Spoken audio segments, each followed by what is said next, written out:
of a truth the last confession Adura made about what led to the cry of Mohbad has fished out thousands of hidden truths no one could approach throughout the year 2024 when everybody shout justice for Mohbad. Thank God, the able men behind Wumi's back don dey gradually dey surrender. Unknowing to Wumi, her prison cloth don dey almost ready. True na Wumi push Imole for staircase. Adura don confirm am. Justice for Mohbad, justice for Imole.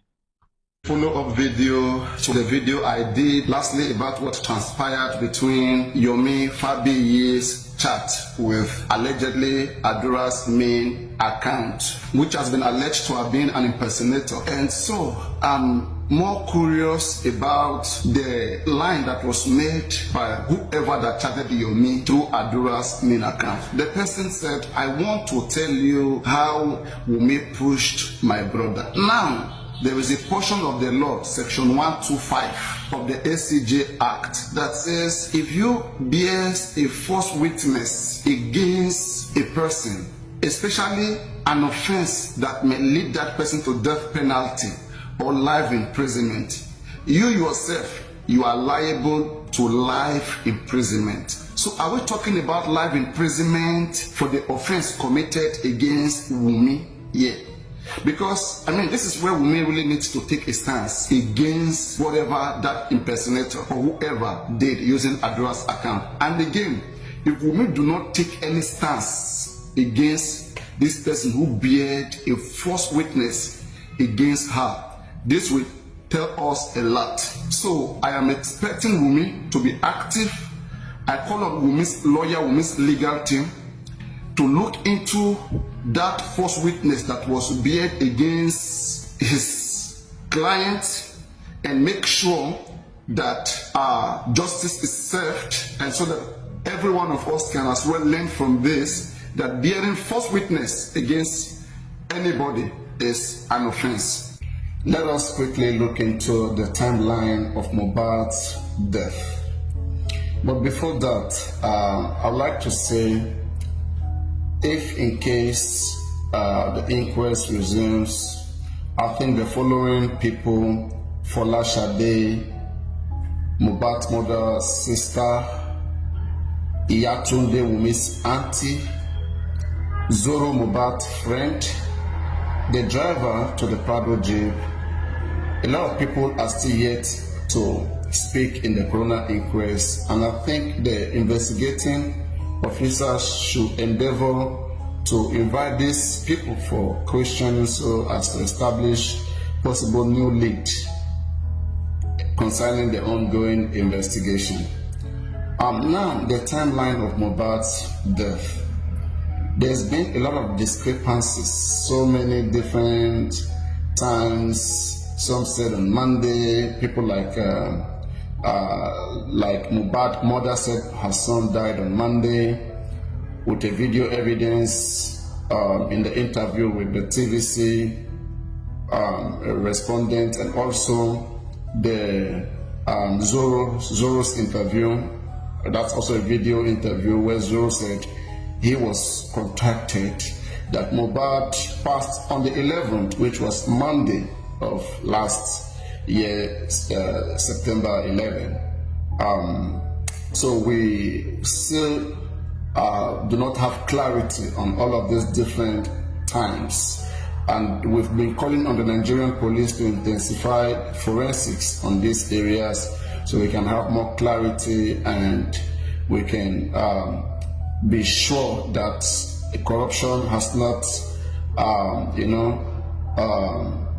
took over this case, and that we can be able to restore our confidences in the Nigerian police, especially with this case of Mohbad. It's a very serious case, it's a very touching case, and that's why we've always been on it, because of a lot of backgrounds, in bullies, and even as I'm talking to you, there's still so many bullies that that comes to us, and so as to end these bullies and tricked by some individuals who are engaged in doing bad businesses in this country, drug dealer, cartels, cultists. We do not want them to escape with this death, and that is why we are so much tied to this investigation to see that the right thing is done. Now, in getting the right thing done, okay, let us look at these individuals. Okay, now Karimo, we want Karimo to be recalled back. Especially, we want emphasis on the time where when Karimo was informed about Mohbad's death. We need that information published. Okay, we need that information published so as to also be able to, detail time evidence of circumstances of how Mohbad died. Okay, so Karimo is responsible for providing that evidence, the actual time she was caught, because we can perceive some conspiracy here and some intentional cover-up here. And also on the side of Mohbad's father, which is so crucial. I don't know, do we need court order to get Mohbad's father published the informations between him and Blessing when he was caught? Do we need court order for that? Okay, I mean, I don't know. Do we need court order? We've been saying these things since last year, and people have been, overlooking this aspect of the investigation. This can give us new lead. Do not play with different informations. If Blessing had called Baba Mohbad on Monday, that will give us new lead. Please, you all have said this man is not intelligent. You guys should help him help him behave intelligent. Okay, help make him intelligent. A lot of you are not even making him intelligent. I don't know. What do you guys want? Okay, QH Radio, have you done your own investigation on this man, or is QH Radio TV just after getting viewers, making followers, or making money from gullible fans, Bookie, JC, and all these different persons? What do you want in justice for Mohbad? This is a death case, please. Please. You all investigations should start from this man who come to you all to seek for help. Tell me, I want to know, what is difficult in Mohbad's father providing such evidence? We want to know, publish the evidence of the time Blessing called you. We do not believe that you were called that time. You said, can we provide that evidence? And also, which is the most crucial, the video that the phone that was used in recording the video of Mohbad is left in that car. We need to know whose phone was used to record that scene. Okay, we want to know whose phone was used to record that scene when Mohbad was seen lying down in the car, and detailed evidence in checking, especially the video from that phone.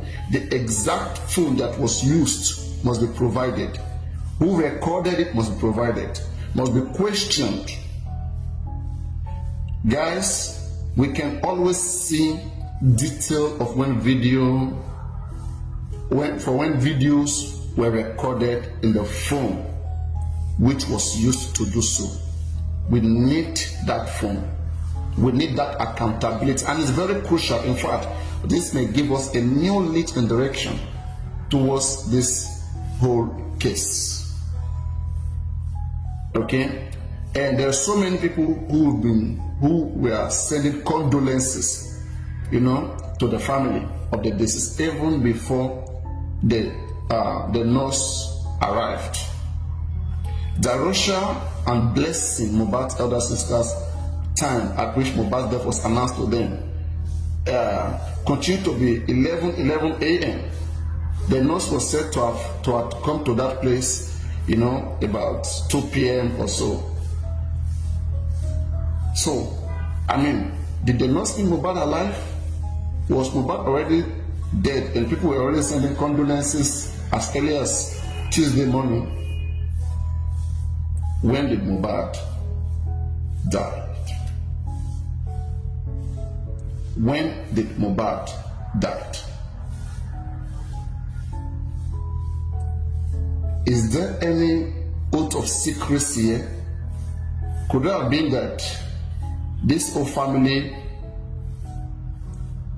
went into an oath not to give full detailed or to keep, relevant information secretive to themselves?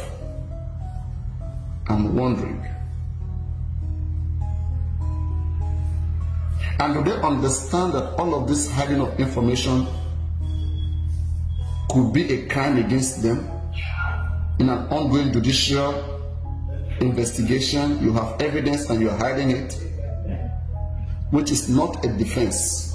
This is a pure ignorance of the law, and you can be held liable to it.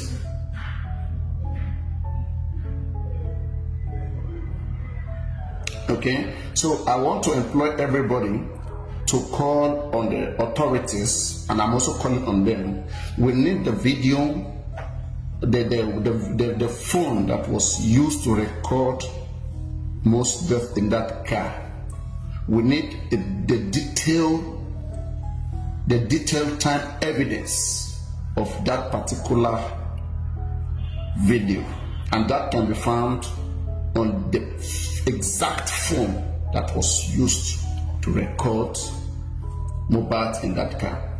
Let's look into this, few directions as I'm brainstorming. I will bring them to you, and we'll work with them and see what it can get us, or we'll see where it can get us. Thank you so much.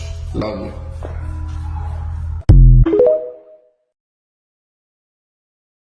I want to say, does Adura and Damola understand the implication of what they have done? In case you do not understand the implication, let me remind you. Adura account was used to message Yomi.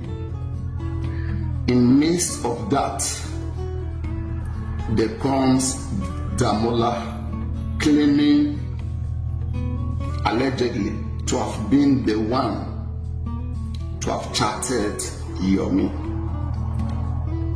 Is this a conspiracy between Adura and Damola to attempt to defraud Yomi and also conceal some relevant information helpful in this ongoing homicide case investigation? Do you guys understand that right now that Damola is confessing to that effect, Yomi can also say, okay, I am not a magician to be on the other side to know who was using the handle. It is made clear now that Adura handle was used. To what extent, to what cooperation between Adura and Damola, we do not know. It is not well substantiated enough. Maybe in court, maybe that can happen. Maybe more deeper investigation can go into that and make clear when the case possibly gets to court. So what if, after Damola confessing now, what if Yomi decides to petition both Adura and Damola for conspiracy to attempting to defrauding him and also concealing a possible relevant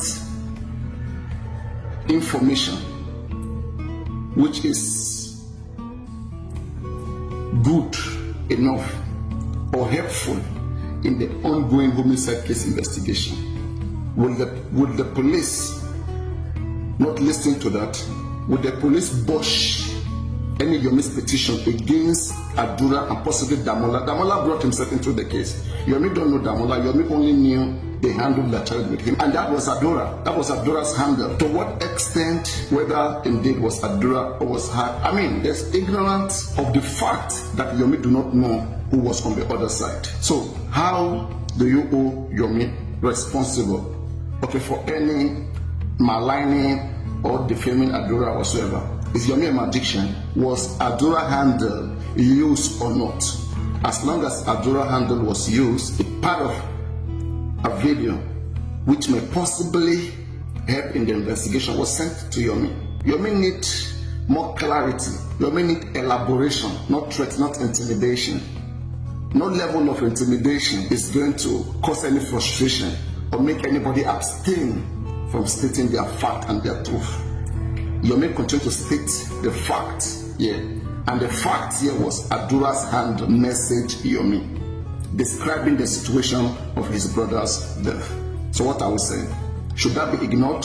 Has deep investigation done into the clip that was sent to Yomi, which I think Yomi is very much bothered about. I don't think Yomi is bothered about whoever that chatted him. Yomi already got the name of the handle, which was Adura, and the information that came through that handle is what is baffling here. So, are we going to investigate that video and get the full video, know the origination, the time, date, and place, who recorded it? Those information may lead us to unraveling this homicide case. And how many person has been scammed so far with that account? Is that account an instrumental of scam? Those have to be investigated. You see, the deeper Adura goes on this case, or whoever represents him, I think the more you entangle yourself, because at the end of the day, the more serious this case goes, Damola is going to pay dearly. Yomi is the victim here, victim of an attempted fraud by an account owned by Adura. I don't understand how you want to prosecute a victim of an attempted fraud. Have you prosecuted the person who attempted defrauding Yomi, or who concealed a possible relevant information which is helpful to the ongoing case? Have that person been prosecuted? I'm hearing about pardon. They want to pardon Damola. That shows there's a possible link of conspiracy. And I want to say, maybe at this point now, a petition of conspiracy between Adura and Damola for attempting to defraud Yomi and also concealing an evidence which may be possibly helpful in an ongoing investigation, which is the homicide case of Mohbad.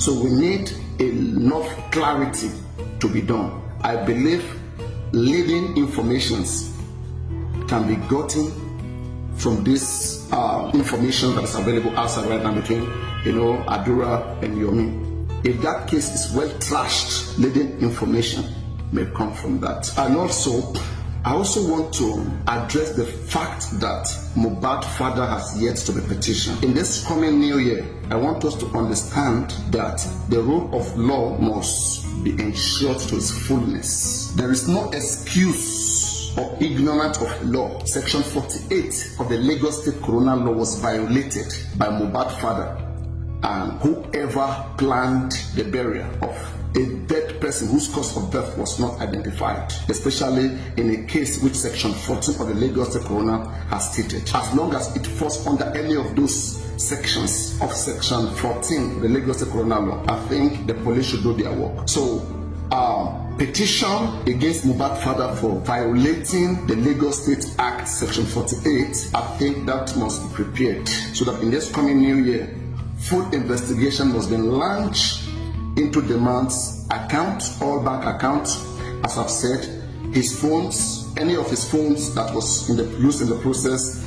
Guys, let me give you a brief history, okay? Mohbad's father refused to tell us the length of conversation between him and Blessing. I'm suspecting something happened there. We want him to provide the time Blessing called, to publish it, the time Blessing called. We need it. Secondly, Prime Boy claimed in his live stream that he called Mohbad's father. Mohbad's father said he was on his way from Ajah to Mohbad's house. He called again. Mohbad's father said, I'm going, I'm almost there. He called again. Mohbad's father said, I just got there. And Baba Mohbad's father, you just got to your son's house after all this several calls. After you were told that Prime Boy did whatever, fought your son, or did not kill your son, did you attempted calling Prime Boy back? Prime Boy was the one accused of fighting your son. Did you call him back? Did you even request for the nurse? And after the burial of Mohbad, was there even any attempt to get these people arrested? That wasn't done. Anyway, Mohbad, we're going to try our best for you, even if